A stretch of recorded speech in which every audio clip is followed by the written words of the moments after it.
ওই 40 জন সাক্ষীর কথা অনুযায়ী আল্লাহ তাআলা ওই মৃত মানুষকে ক্ষমা করে দিতে পারে। 40 জন। আর কোন 40 জন যদি এ কথা বলে সালা মরে গেছে, ঠিক হয়েছে, পাড়াটা একেবারে আগুন জ্বালিয়ে রেখেছিল, ঠিক হয়েছে মরেছে, তাহলে ভেবে নিবেন আপনার জীবন বরবাদ হয়ে গেল। জি, জানাজার পড়া 3 নম্বরের দায়িত্ব। 4 ওয়া ইজাবাতু দাওয়াতে, আল্লাহ নবী সাল্লাল্লাহু আলাইহি ওয়াসাল্লাম বলেছেন দাওয়াত গ্রহণ করো। কেউ দাওয়াত দিলে গ্রহণ করো, ইনশাআল্লাহ করব। হ্যাঁ, দাওয়াত তো গ্রহণ করতে হবে। গরুর গোশতের ব্যাপার একটা আছেই, তা গ্রহণ না করলেও তো হবে না। অনেক জলসাতে তো দেখছি খাওয়া দাওয়ার ব্যবস্থা, জলসাতে লোক নাই, কোথাও কিছু নাই, আদায় শুরু হচ্ছে, লোকগুলো পাট পাট পাট পাট উঠে সব পালিয়ে চলে যাচ্ছে। কিন্তু খাওয়ার প্যান্ডেলের ওখানে বাবা গ্রিল মানে গেট ভেঙে ফেলছে লড়িয়ে। এইরকম কি দাওয়াত খাওয়ার পদ্ধতি? জি, এটা কি আপনার চরিত্রে এরকম হওয়া দরকার? কখনোই নয়। আল্লাহ নবী সাল্লাল্লাহু আলাইহি ওয়াসাল্লাম বলেছেন তোমাকে যদি কেউ দাওয়াত করে অবশ্যই তুমি বৈধ দাওয়াত গ্রহণ করো, তবে সব দাওয়াত কিন্তু বৈধ নয়। এটা একটা কথা মাথায় রেখে দেবেন, সব দাওয়াত কিন্তু বৈধ নয়। কিছু কিছু অবৈধ দাওয়াত আছে, ইসলাম যার পারমিশন দেয়নি। এইরকম দাওয়াত যদি দুটো একটা বলে দেয়, ইনশাল্লাহ আপনারা যাবেন না তো? যাবেন না? কই কার কার ইমান চাঙ্গা আছে দেখি তো একবার, কার কার? দেখুন, খুব হুঁশিয়ারি করে হাত তুলিয়েন, হটাপটা করে তুলে দিয়েন না, লাস্টে মানতে পারবেন না, বিপদের শেষ থাকবে না। জি, বুঝলেন? এই মালদা জেলাতে এটা হয়, ওই যে চামড়া কাটার অনুষ্ঠান করে, কি বলে মোচনমণি না কি বলে ওটা হয়। এখানে কোন আলেম আছেন? ইসলাম পারমিশন দিয়েছে? এটা ইসলাম পারমিশন দিয়েছে? সামান্য একটা চামড়া প্যান্টটা খুলে কেটে দিবে, এর জন্য আবার ঢং করে অনুষ্ঠান করছে। মানে ওর টাকা আছে বলে ও ভেবেছে ধর্ম আমার মতো করে চলবে। কি বলছি বুঝতে পারছেন না? সামান্য চামড়া কাটতে যদি তোমার ব্যাটার এত বড় অনুষ্ঠান করা লাগে, তো আরো তো অনেক কিছু কাটতে বাকি রয়েছে। কি আশ্চর্য ব্যাপার! এটা ইসলাম পারমিশন দেয় না, এ অনুষ্ঠান করা যাবে না, এটা ইসলামে একেবারে অবৈধ, চলবে না। শুধু একটা ডাক্তারকে ডেকে এনে, বা আপনি যদি নিজেও যদি শিখে থাকেন, নিজেও যদি জানেন, তা আপনার ব্যাটার আপনার কি বলে পেচ্ছাবের রাস্তার আগেটা একটুখানি কেটে দিয়ে দেন, এটাই একটা কথা। আবার নানি দাদিকে ডেকে এনে ডিম সিদ্ধ করে বড় বড় রসগোল্লা দিয়ে মুখে দিয়ে কেউ টাকা দিচ্ছে, কেউ পান খাওয়াচ্ছে, কেউ ইয়ার কি করছে, কেউ ফচকে মুখ করছে, এগুলো হচ্ছে না? এক এক জায়গায় এক এক রকমের হয় না? হয়। এটা ইসলামে নিষিদ্ধ। নাম্বার 2, এখন একটা নতুন খুব মারাত্মক সমাজে ভাইরাস চলছে, মারাত্মক ভাইরাস। কি বলুন তো? আপনাদের দিকে জানি না হয় কি, আমাদের ওদিকে ব্যাপক হারে চলছে। সেটা হচ্ছে এই, আমার বেটি আমি বিয়ে দিলাম, আমার বেটির পেটে বাচ্চা চলে এসেছে। সাধারণত মেয়েরা দেখবেন বাচ্চা হতে প্রথম বাচ্চা মায়ের বাড়িতেই আসে, তাই না? বাচ্চা হয়ে গেল, 40 দিন 41 দিন পার হয়ে গেল, বেটার বাপ লোক পাঠাচ্ছে ওর বহুমাকে আর ওর পোতাকে নিতে 30 জন। এরকম প্রথা আপনাদের দিকে আছে? নাই? নাই, আমাদের ওদিকে খুবই আছে। এগুলো জুলুম করা ছাড়া আর কিছু নয়। আছে, বলছে পোতাকে বাড়ি আনতে যেতে হবে, এক টাটা সুমো গাড়ি, এক স্করপিও গাড়ি চলে যাচ্ছে, গিয়ে ঘং করে বাড়ি নিয়ে চলে আসছে। আপনাদের দিকেও মনে হয় আছে? আছে না? আছে। হয়তো 30 জন যায় না, 2, 4 জন 5 জনও যায়। আর একটা প্রথা বলে দিই, আচ্ছা বলুন তো, পৃথিবীতে যত খাদ্য আছে আল্লাহ নবীর ভাষাতে সব থেকে নিকৃষ্ট খাদ্য কি জানা আছে? আপনি জানা থাকলে এটাই বলবেন যে শুকরের মাংস হবে বা কুকুরের গোশত হবে, না যেটা ইসলামে নিষিদ্ধ এটাই হচ্ছে নিকৃষ্ট খাদ্য। মদ হতে পারে, এটা নিকৃষ্ট খাদ্য? জি না। আল্লাহ নবী সাল্লাল্লাহু আলাইহি ওয়াসাল্লাম নিকৃষ্ট খাদ্যের বর্ণনা দিতে গিয়ে বলেছেন, বিবাহ কবুল বলার আগে বেটির বাড়িতে গিয়ে ঢং করে গিয়ে ওই দিন ধার্য করে নাকি, বিবাহের দিন রেডি করে, করে কি করে না? অমুক দিনে বিয়ে, 30 জনা গিয়ে ডেট করতে যাচ্ছে বিয়ের, ওটাকে আপনার ভাষায় কি বলে? বয়না। কি প্রফেসরের বেটা বয়না করতে যাচ্ছে? বেটি মানুষ করে রেখেছিল, 30 জনা যাচ্ছে বয়না করতে। চি চি চি চি, এটা একেবারে নিষিদ্ধ। এটা ইসলামের কোনো প্রথাই নয়, কোন যুগে ছিল না পদ্ধতি। বর্তমানে এগুলো হচ্ছে, এগুলো মেয়ের বাপেদের প্রতি জুলুম, অত্যাচার ছাড়া আর কিছু নয়, অত্যাচার ছাড়া আর কিছু নয়। তবে আবার বিপদও আছে, যদি আবার বেটার বাপ না যায়, মেয়ের বাপের তরফ থেকে এটাও আসবে, তাহলে নিশ্চয় কোনো গন্ডগোল আছে, ছেলের নিশ্চয় কোনো গন্ডগোল আছে। তাছাড়া আসছে না কেন ওরা? জি, এরকমও ব্যাপার থাকে না, থাকে। আর একটা কথা বলে দিই, দাওয়াত খাওয়া প্রকাশ্যভাবে হারাম এ দলিল আমি দিতে পারবো না। এইটা যেটা বলবো প্রকাশ্যভাবে হারাম, এটা আমি বলতে পারবো না। তবে আল্লাহ নবী সাল্লাল্লাহু আলাইহি ওয়াসাল্লামের একটা হাদিস দিয়ে আমি এটা প্রমাণ করতে পারবো। আল্লাহ নবী সাল্লাল্লাহু আলাইহি ওয়াসাল্লাম বলেছেন, ইয়া মাশারাশ শাবাব মান ইসতাতা মিনকুমুল বাব ফালিয়াতাজাওয়াজ। যুবক, তুমি বিবাহ করো, তোমার ক্ষমতা থাকলে বিবাহ করো। ক্ষমতার ব্যাখ্যা করতে গিয়ে ইমাম নববী 4টে কথা বলেছেন, 4টা ক্ষমতা বলতে 4টা। 1, শারীরিক ক্ষমতা থাকতে হবে। 2, তোমার ইনকামের রাস্তা ভালো হতে হবে। 3, সেই মেয়েটাকে যে বাড়িতে রাখবে ভালো প্রশস্ত একটা বাড়ি হতে হবে, তার ভিতরে কল, বাথরুম, গোসলখানা সবকিছু হতে হবে। 4, তোমার কথা অনুযায়ী তোমার স্ত্রী চলবে, এই ক্ষমতা তোমায় থাকতে হবে। এই 4টে ক্ষমতা থাকলে তবে তুমি বিবাহ করো। ও টাকা পয়সা কিছুই নাই, বিয়ে করে বসে আছে, 4 দিন পরে দেখবেন ডিভোর্স হয়ে গেছে, ইনকামের কোনো রাস্তা নাই, বিয়ে দিয়ে দিল। ইনকাম নাই, বিয়েও নাই, রোজা রাখতে হবে আর নিজের যৌবনটাকে দমিয়ে দিতে হবে, ওকে বিয়ে করা লাগবে না, ও এমনিতেই থাক। ইনকাম করতে জানে না কেন? এখন রাজমিস্ত্রি কাজে লেবারে গেলে 500 টাকা ইনকাম, ও বাড়ি বসে থাকে কেন? সারাদিন বসে বসে ঘুরছে, 10-20 টাকা যা পাচ্ছে লটারি টিকিট কেটে এনে একদিনে 1 কোটি টাকার মালিক হবে এই স্বপ্ন দেখছে। আর পাবজি আর ফ্রি ফায়ার মোবাইল রিচার্জ করছে। কি করছে কি করছে না? জি। আর একটা বিবাহর ব্যাপারে আমি বলে দিয়ে যাচ্ছি, এটা ইসলাম সমর্থন করে না। আপনাদের দিকে বিয়েতে পণ প্রথা মনে হয় চলে না? চলে? খুব জোর না? কঠিন ব্যাপার তো। উনি আবার বলছেন খুব জোর করে চলে। আলহামদুলিল্লাহ, এরকমও লোক আছে অবশ্যই, যে 1 টাকাও লেইনি আমি, এরকমও লোক আছে। আছে না নেই? আছে, অবশ্যই আছে। আবার কিছু লোক আছে হাত এইরকম করে তুলেও নামিয়ে নিচ্ছে, মানে কিছু নিয়েছো। হাত তোলা থেকে বুঝতে পারছি কিছু দিয়েছো। আবার অনেকজনা বলছে যে আমার শ্বশুর খুশি করে দিয়েছে। তোমার শ্বশুর ছোট 1 টাকার কয়েন পড়ে গেলে লাইট দিয়ে 4 বার খোঁজে, আর 1 লাখ টাকার গাড়ি তোমায় খুশি করে দেয়? হ্যাঁ, বদমাইশির জায়গা পাও না। তোমার শ্বশুরের 1 টাকার কয়েন হারিয়ে গেলে লাইট মেরে দেখে, আর ওই 1 লাখ টাকার গাড়ি তোমার খুশি করে দেয়? জি, এটা ইসলামে বৈধ নেই। চলুন আপনাকে এই প্রসঙ্গে একটা কথা বলি। যারা পণ প্রথা নিয়েছেন, যারা নিয়েছেন, আপনি যদি একেবারে কনফার্ম হয়ে যান যে 100% এই লোকটা পণ নিয়েছে, আপনি অবশ্যই সামাজিকভাবে তাকে বয়কট করুন। যে আমি একজন সম্ভ্রান্ত মানুষ, আমাকে অনেকজনা আমাকে লক্ষ্য করে সমাজে অনেক মানুষ চলে, আপনি অবশ্যই বলুন যে এই বিয়েতে আমার মত নেই, আমি যাব না। দেখবেন আস্তে আস্তে আস্তে আস্তে করে এগুলো আস্তে আস্তে করে বন্ধ হবার লাইনে আসবে। অন্ততপক্ষে আপনি নিজে একটা পদক্ষেপ গ্রহণ করুন। যারা নিয়েছে তারা কত ভালো লোক, আপনাকে একটা উদাহরণ পেশ করছি, খুব মন দিয়ে শুনবেন। একটা লোকের বেটির বিয়ে 1 সপ্তাহ পরে, 1 সপ্তাহ পরে তা লোকটা গরু ছাগল বেচে, গরিব মানুষ, 2 লাখ টাকা এক জায়গায় করেছে, 2 লক্ষ টাকা এক জায়গায় করেছে। তা তখন ব্যাংক ট্যাঙ্ক ছিল না, বাক্সের ভিতরে রেখেছে। পাড়ার কিছু চোর তারা খবর পেয়েছে যে চাচা গরু বিক্রি করে 2 লাখ টাকা এক জায়গায় করেছে বেটির বিয়ে, তাই টাকাগুলো চুরি করব। চাচা চাচি দুজন শুয়ে আছে, বুড়া মানুষ ওর বেটিও শুয়ে আছে। এখন চোরগুলো রাতের বেলা এসে দরজা আওয়াজ করছে। চাচা বুড়া মানুষ, ও তখন হারিকেনটা ধরিয়ে বলছে, কারা রে বাবা তোরা? বলছে আমরা কেউ নয় চাচা, একবার দরজাটা খোলো।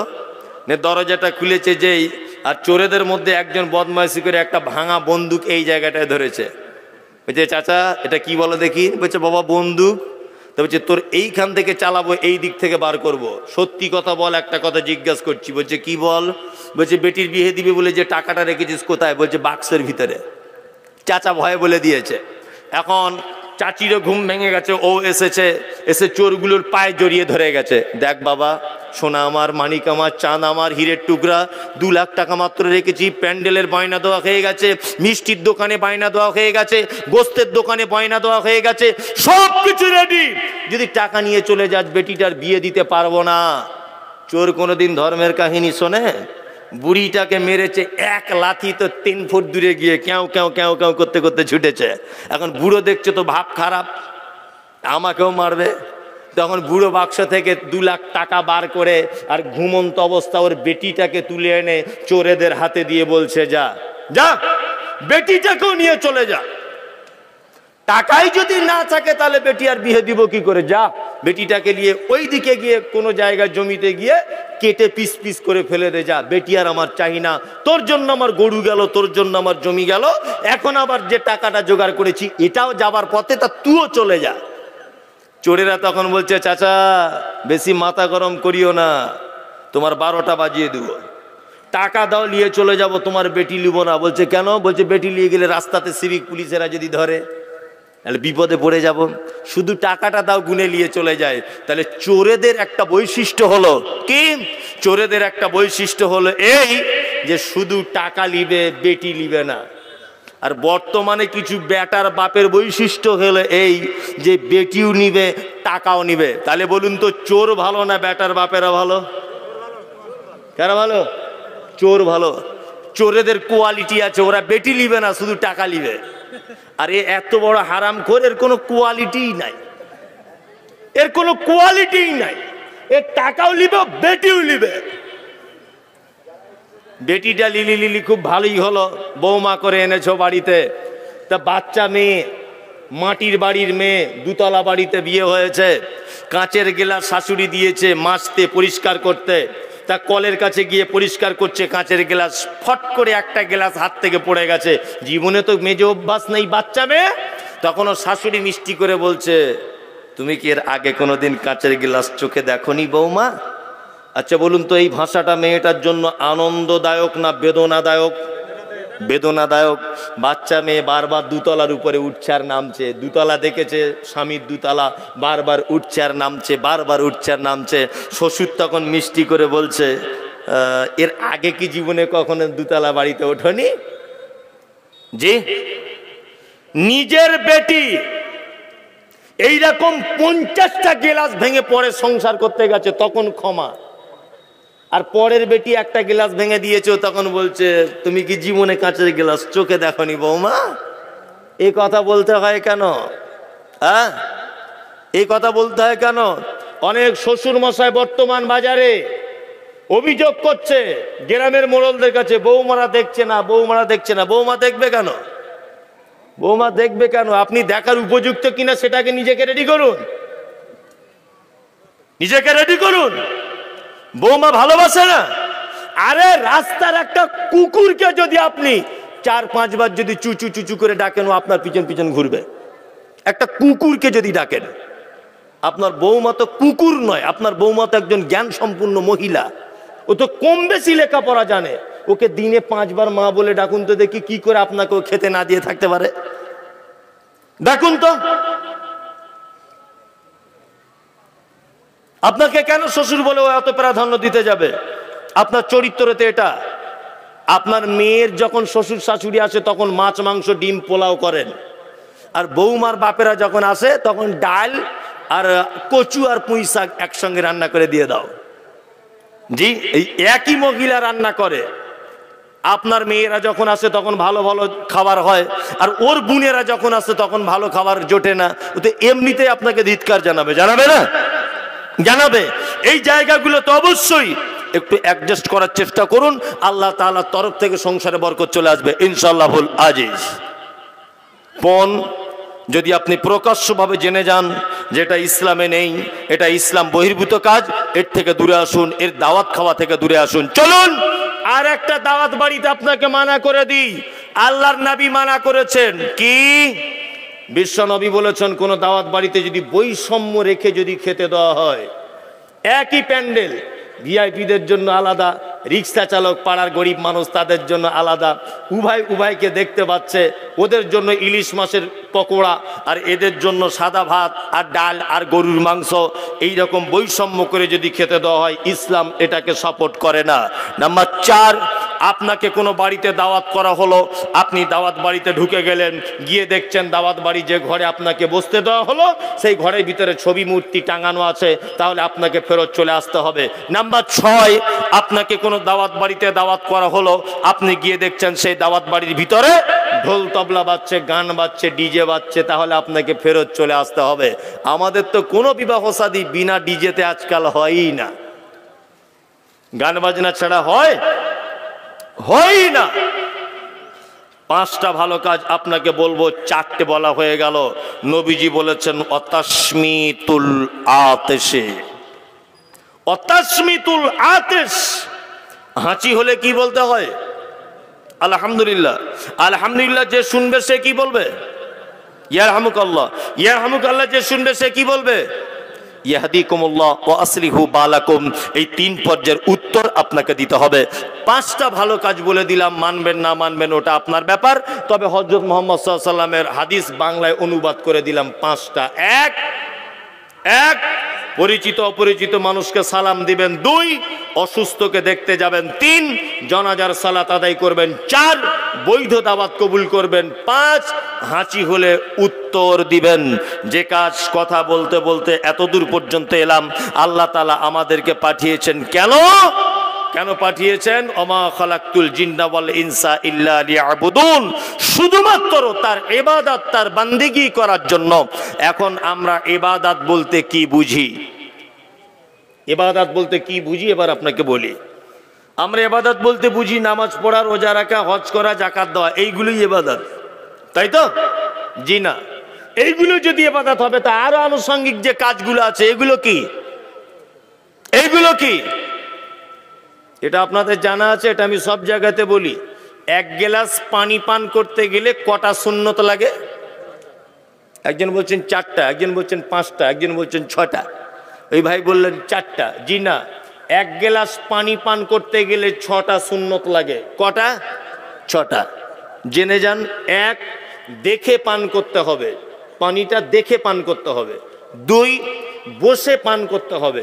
3 নিঃশ্বাসে পান করতে হবে। 4, ডান হাতে পান করতে হবে। 5, বিসমিল্লাহ বলে পান করবেন। 6, পান করা হয়ে গেলে বলবেন আলহামদুলিল্লাহ। এই 6টা পদ্ধতি। এই 6টা পদ্ধতিতে 1 গ্লাস পানি যদি আপনি পান করেন, ওটাই আপনার ইবাদত। জি, আপনি ভাত খেতে বসেছেন, আল্লাহর নবী বলেছেন ভাত খাবার আগে তুমি একটা দস্তরখান ফেলে নাও। বিশ্ব নবী বলেছেন তুমি যখন ভাত খাবে তোমার থালা বা তোমার বাসনের মাঝখানে যেন হাত মেরে দেবে না, কারণ মাঝখানে আল্লাহর রহমত বর্ষণ হয়, আল্লাহর করুণা বর্ষণ হয় প্রত্যেক পাত্রের মাঝখানে। নবীজি বলেছেন তুমি যখন হাত দিবে এক সাইডে তুমি হাতটা ভালো করে মাখিয়ে নাও। নাম্বার 3 আঙুল দিয়ে ভাত মাখিয়ে খাওয়ার চেষ্টা করবেন। 4 নম্বর, একটা হাঁটু এরকম তুলে আর একটা হাঁটু ভাঁজ করে ভাত খেতে বসবেন, এটা নবীজির সুন্নত। আর একটা সুন্নত হলো 2টো হাঁটু উঁচু করে বসতে পারেন, এটাও একটা হাদিসে রয়েছে। ভাত খেতে খেতে 1-2টো ভাত দস্তরখানে পড়ে গেল, আপনি তুলে নেবেন, তুলে নিয়ে আবার ওটা খেয়ে নেবেন। আপনাকে আবার বলে দিই, 1-2 বার করে লোকমা তুলবেন আর খাবেন। আর কি মাঝে সাঝে আলহামদুলিল্লাহ বলবেন, বিসমিল্লাহ বলে খাওয়া শুরু করবেন। নিজের দিক থেকে খাবেন, বাসনের মাঝখানে হাত দিয়ে ভাত মাখাবেন না। আর কি করবেন, দস্তরখান বিছাবেন। 6 নম্বরে, ভাত খাওয়া হয়ে গেলে একটা দোয়া রয়েছে, আল্লাহর নবী শিখিয়ে দিয়েছেন, আলহামদুলিল্লাহিল্লাযী আতামানি ওয়া সাকানি ওয়া জাআলনি মিনাল মুসলিমিন। এই দোয়াটা পড়ে যদি আপনি ভাত খাওয়া শুরু করা আর ভাতের শেষ পর্যন্ত যদি এই পদ্ধতিতে যদি খেতে পারেন, তাহলে আল্লাহর নবীর কথা অনুযায়ী ওটা আপনার ইবাদত বলে গণ্য করে নেওয়া হবে। ওটা ইবাদত বলে গণ্য করে দেওয়া হবে। ইবাদতের জন্য মানুষকে পাঠানো হয়েছে, এটা এই পর্যন্ত বাদ দিয়ে দেন, আর এই ব্যাপারে বলছি না। নাম্বার 2, লিইউযহিরাহু আলাদ-দীনি কুল্লি। আল্লাহ বলছে পৃথিবীতে তোমাদেরকে পাঠানো হলো প্রত্যেক মতাদর্শের উপরে ইসলাম শ্রেষ্ঠ, এইটা প্রমাণ করার জন্য তোমাদেরকে পাঠানো হয়েছে। আচ্ছা, এবার একটা মজার কথা বলি, শিক্ষিত মানুষেরা খুব ভালো বুঝতে পারবেন। আচ্ছা বলুন তো দেখি, রাস্তা দিয়ে চলতে গেলে আমরা ডান দিকে চলি না বাম দিকে চলি? বাম দিকে চলি। এখন যদি আপনি মোস্তানি করে বলেন যে হাদিসে আছে আল্লাহ নবী বলেছে ডান দিকে চলতে হবে, হাদিসে কোন দিকে আছে? ডান দিকে। তাহলে আপনি যে চলেন বাম দিকে, আপনি যদি এখানে একটা মোটরসাইকেল নিয়ে ন্যাশনাল রোডে যদি বলেন আমি এখন হাদিস মানবো ডান দিকে যাব, আপনি যদি অ্যাক্সিডেন্ট হয়ে যান তাহলে সরকার বা গাড়ি ইন্স্যুরেন্স কোম্পানি বা পাবলিক কেউ আপনার সাপোর্ট করবে?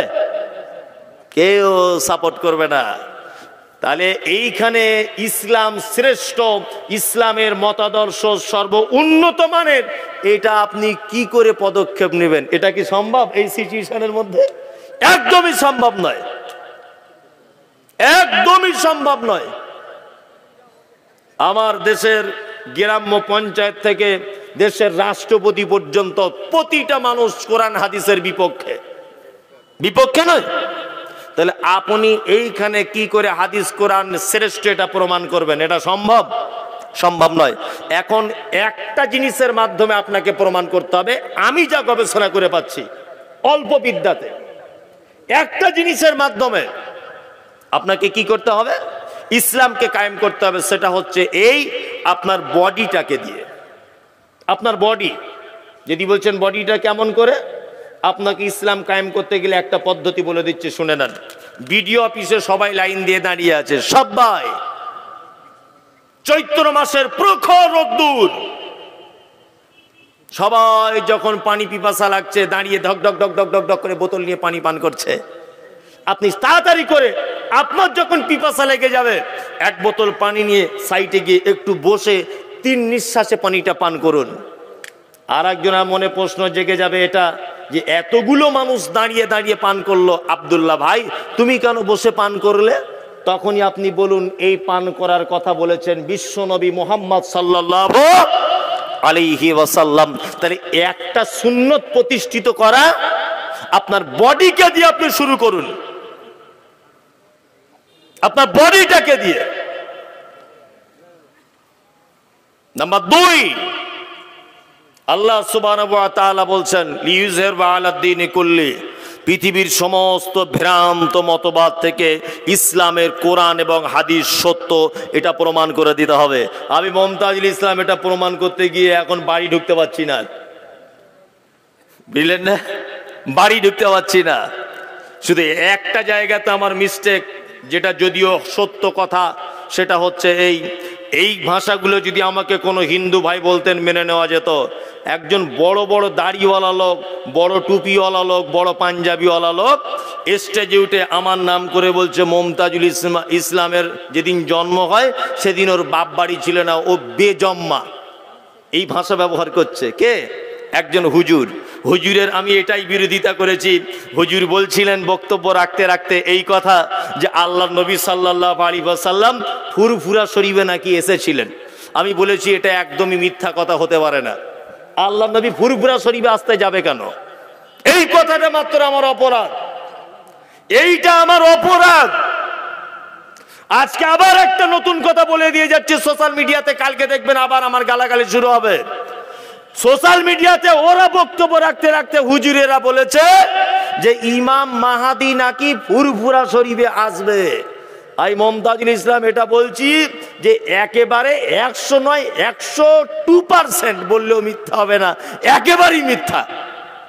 ইমাম মাহাদি আর জায়গা পেল না, ওই কেন ইমাম মাহাদি।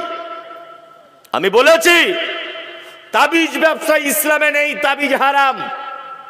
আমি বলেছি মাজার পূজারি ইসলামে নেই, এটা হারাম। হযরত মুহাম্মদ সাল্লাল্লাহু আলাইহি ওয়াসাল্লাম থেকে শুরু করে আবু বকর, ওমর, উসমান একজনেরও মাজার হলো না পৃথিবীতে যদি মাজারের যদি পদ্ধতি থাকবে, পৃথিবীর সব থেকে দামি মানুষের নাম কি? মুহাম্মদ সাল্লাল্লাহু আলাইহি ওয়াসাল্লাম। পৃথিবীর সব থেকে বড় মানুষ মক্কা থেকে ঘুরে এসেছেন। প্রিন্সিপাল সাহেবকে একবার জিজ্ঞাসা করে বলুন যে আপনাকে ওখানে পুলিশ দাঁড়াতে দিয়েছিল? একদমই দাঁড়াতে দেয় না। নবীর কবরের পাশে দাঁড়াতে দেয় না। আর হুজুর বলছে আমাদের কবরের সাইডে এসো, যে শুধু ধূপ জ্বালাও, শুধু ধূপ জ্বালাও। আমি তো বলে দিয়েছি কালকেও, আজকেও বলছি এটা।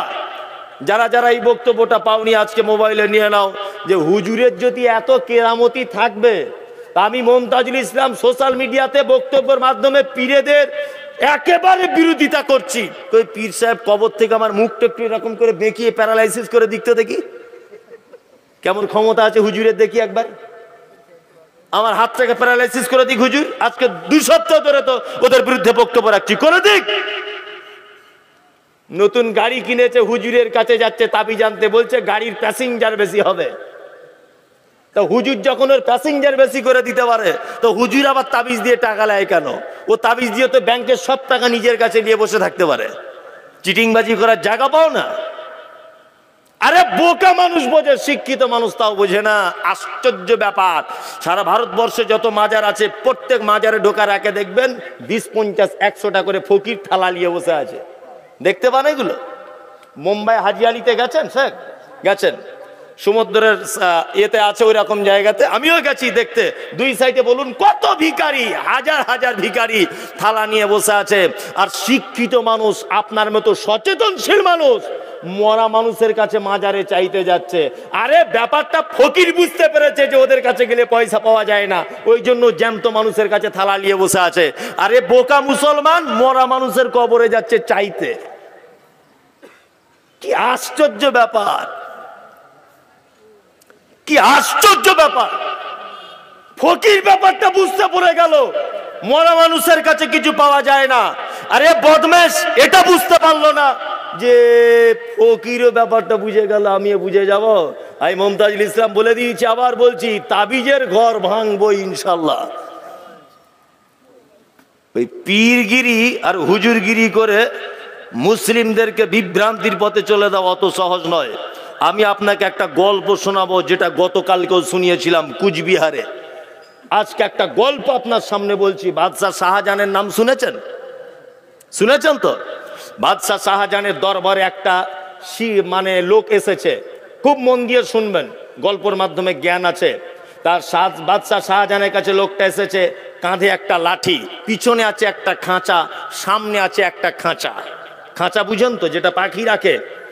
তা বাদশাহ শাহজাহান দেখছে যে ওর একটা খাঁচাতে পাখি আছে, আর একটা খাঁচা ফাঁকা, আর একটা খাঁচা কি ফাঁকা। তা বাদশাহ শাহজাহান বলছে, ভাই এদিকে এসো, এদিকে এসো। আচ্ছা তোমার একটা খাঁচাতে পাখি, আর একটা খাঁচা ফাঁকা কেন? তখন ওই লোকটা বলছে, হুজুর এই যে খাঁচাটা ফাঁকা দেখছেন, এটা খাঁচা নয়, এটা হচ্ছে পাখি ধরা ফাঁদ। বলছে একটা পাখি কেন আপনার খাঁচাতে? বলছে এই পাখিটাকে জঙ্গলে নির্জনে গিয়ে রেখে আসি, আর ও কুহু কুহু কুহু করে ডাকে, আর ফাঁদটা ওর পাশে রাখা থাকে, আর ওর ডাক শুনে ওর স্বজাতিরা ওর সঙ্গে দেখা করতে আসে, আর ওই আমার পাতা ফাঁদে পড়ে যায়। বাদশাহ শাহজাহান বলছে, পাখিটাকে এখানে দাও, তোমার কাছে যেটা আছে। পাখিটাকে দিল। বাদশাহ শাহজাহান সাথে সাথে 2 খণ্ড করে দিলেন। এর সত্য মিথ্যা জানি না, এটা গল্পর আকারই আপনি নেন, বাংলা বইয়ে পড়ে বলছে, এটা হাদিস কোরআন নয়। 2 খণ্ড করে দিয়েছে। পাখির মালিক তখন বলছে, বাদশাহ আপনি কি সর্বনাশ করলেন, আমার পাখিটাকে মেরে দিলেন। বাদশাহ শাহজাহান বলছে, ওই পাখিকে পৃথিবীতে বাঁচিয়ে রাখা উচিত নয় যে পাখি মিথ্যা অভিনয় করে তার স্বজাতিকে ডেকে এনে তার মালিকের ফাঁদে ফাঁসিয়ে দেয়। এই রকম পাখিকে পৃথিবীতে না বাঁচিয়ে রাখাই ভালো। আমিও মমতাজুল ইসলাম আবার বলছি যে হুজুরেরা বড় বড় পাঞ্জাবি পরে তাবিজ দিয়ে শিরক করে নিজেদের কাছে মানত মানিয়ে নিজেদেরকে পীর বলে দাবি করিয়ে নিজেদের বাপ দাদাদের পায়ে সেজদা করিয়ে মোমবাতি জ্বালিয়ে জাতিকে অধঃপতনের তলদেশে দিয়ে যাচ্ছে। আমার মনে হয় বাদশাহ শাহজাহানের মতো এই পাখির মতো সাজা এই হুজুরদেরও দেওয়া দরকার। কি বলছি বুঝতে পারছেন না? এই হুজুরদেরও দেওয়া দরকার। প্রত্যেক সগী আকীদার আলেম ওলামাদেরকে বলছি, যার কাছে যেমন বিদ্যা আছে, যার কাছে যেমন জ্ঞান আছে, যার কাছে যেমন ইলমিয়াত আছে, এই হুজুরদের পিছনে এদের ব্যাপারে সঠিক কথা বক্তব্য সোশ্যাল মিডিয়াতে ছাড়ুন। আপনার চ্যানেল থাক বা নাই থাক, নিজের ফেসবুক পেজে আপনি বলুন যে পীর প্রথা ইসলামে নেই, কোশ্চিন কালেও ছিল না, কিয়ামত পর্যন্ত থাকবে, এ কথাও ভ্রান্ত। আল্লাহ তাআলার হক চলে এসেছে, মিথ্যা অবশ্যই পরাজিত ঘটবেই ইনশাল্লাহ। আমি যখনই এই হাদিসটার উপরে জোর দিতে গেলাম তখনই আমাকে গালাগালি দেওয়া শুরু হলো। বিনীত অনুরোধ আপনার কাছে, বর্তমানে ইসলাম কায়েম করার একটাই রাস্তা খোলা রয়েছে, সেটা হচ্ছে আপনার বডি দিয়ে আপনি ইসলামকে ঠিকঠাক করে মানার চেষ্টা করুন। আপনার বডি দিয়ে, আপনার নিজেকে দিয়ে ইসলাম কায়েম করুন। হারাম কাবা থেকে দূরে থাকুন, হালালকে বেশি করে ধরে নেন, আপনি ইসলামিক কাজগুলো বেশি করে আঁকড়ে ধরুন, অসামাজিক কাজ থেকে বিরত থাকুন, আপনি আপনাকে দিয়ে ইসলাম কায়েম করার চেষ্টা করুন। কি বলছি বুঝতে পারছেন? নাম্বার 3, আল্লাহ পৃথিবীতে আমাদেরকে কেন পাঠালেন? আল্লাহ তাআলা বলছেন লিয়াবলুয়াকুম আইয়ুকুম আহসানু আমালা। তোমাদেরকে পৃথিবীতে পাঠানো হয়েছে একটা কারণে, তোমাদের মধ্যে থেকে সব থেকে ভালো আমল কে করবে এইটা জিজ্ঞাসা করার জন্যে। আচ্ছা, আপনাকে যদি আমি দুটো একটা ভালো আমলের কথা আবার যদি বলে দিই, ইনশাআল্লাহুল আজিজ মানা যাবে? জি, মানা যাবে। যারা একটু নেতা নেত্রীর মতো মানুষ রয়েছেন, নেত্রী নয় নেতা গোছের মানুষ আছেন, আপনাদেরকে সর্বপ্রথম একটা দায়িত্ব দিয়ে দিচ্ছি। যাদের গ্রামে একটু প্রভাব রয়েছে, এই হাদিসটা আপনাদের জন্য। হজরতে ওমারের নাম শুনেছেন? এই হজরতে আবু বক্কারের নাম শুনেছেন? খুব ছোট মানুষ ছিলেন নাকি? আল্লাহু আকবার। আবু বক্কার বিশাল বড় মানুষ। আল্লাহ নবী সাল্লাল্লাহু আলাইহি ওয়াসাল্লাম আবু বক্কারের ব্যাপারে বলতে বলতে বলেছেন, সারা পৃথিবীর মানুষের ঈমান যদি এই দিকে দেওয়া হয় আর আবু বক্কারের ঈমান যদি এই দিকে দেওয়া হয়, আবু বক্কারের ঈমান ভারী হয়ে যাবে। আল্লাহু আকবার। এই সেই আবু বক্কর সিদ্দিক রাদিয়াল্লাহু তাআলা আনহু, উনি খলিফা ছিলেন। জি, কিছু বলছেন? বলুন। হ্যাঁ, অবশ্যই অবশ্যই, ওটা আমার মাথায় আছে, বলতে হয় না, আমি ঠিক বলবো। জি, তা হযরত আবু বক্করের একটা আমলের কথা বলি আপনাকে, ইনশাআল্লাহ মানার চেষ্টা করব ইনশাআল্লাহ। হযরত আবু বক্করের একটা চরিত্র ছিল, ফজরের নামাজের পরে বাড়িতে স্ত্রীর কাছে যেতেন। হ্যাঁ, যাওয়ার পরে স্ত্রীর কাছে দেখা করার পরে হযরত আবু বক্কর মরুভূমির দিকে একটু আগিয়ে গিয়ে ঘুরতেন, পাহাড়িয়া অঞ্চলে। ওনার অধীনস্থ থাকা মানুষের মধ্যে কেউ বিপদে আছে কিনা, কেউ দুঃখে আছে কিনা। আল্লাহু আকবার। আমাদের গ্রাম্য পঞ্চায়েত প্রধান এরকম দায়িত্ব গ্রহণ করে? হ্যাঁ, করে। আল্লাহু আকবার। হযরত আবু বক্কর সিদ্দিক রাদিয়াল্লাহু তাআলা আনহু, সিদ্দিক আকবর, বড় বিশ্বাসী। ফজরের নামাজ পড়ে বাড়িতে গেলেন, স্ত্রীর সঙ্গে কথা বললেন।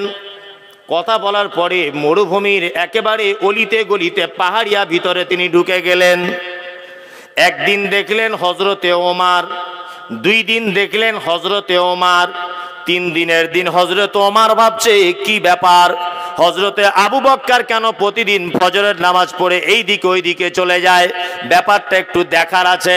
হযরত ওমর বলছেন, আমি একদিন হযরতে আবু বক্করের পিছনে পিছনে গেলাম, যেতে যেতে দেখলাম যে হযরতে আবু বক্কর সিদ্দিক রাদিয়াল্লাহু তাআলা আনহু তিনি একটা ফাঁকা জায়গাতে একটা তাঁবু টাঙানো রয়েছে, ওই তাঁবুর ভিতরে যেতে আস্তে করে ঢুকে গেলেন।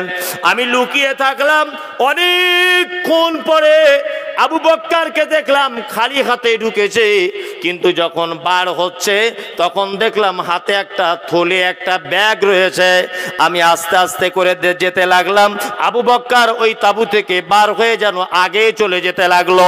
আমিও আস্তে আস্তে পিছনে গিয়ে ওই তাঁবুর ভিতরে প্রবেশ করলাম। তাঁবুর ভিতরে দেখলাম একজন বৃদ্ধা মহিলা, চোখে অন্ধ, 2 চোখে দেখতে পায় না, 2 চোখে দেখতে পায় না, একজন মহিলা রয়েছে।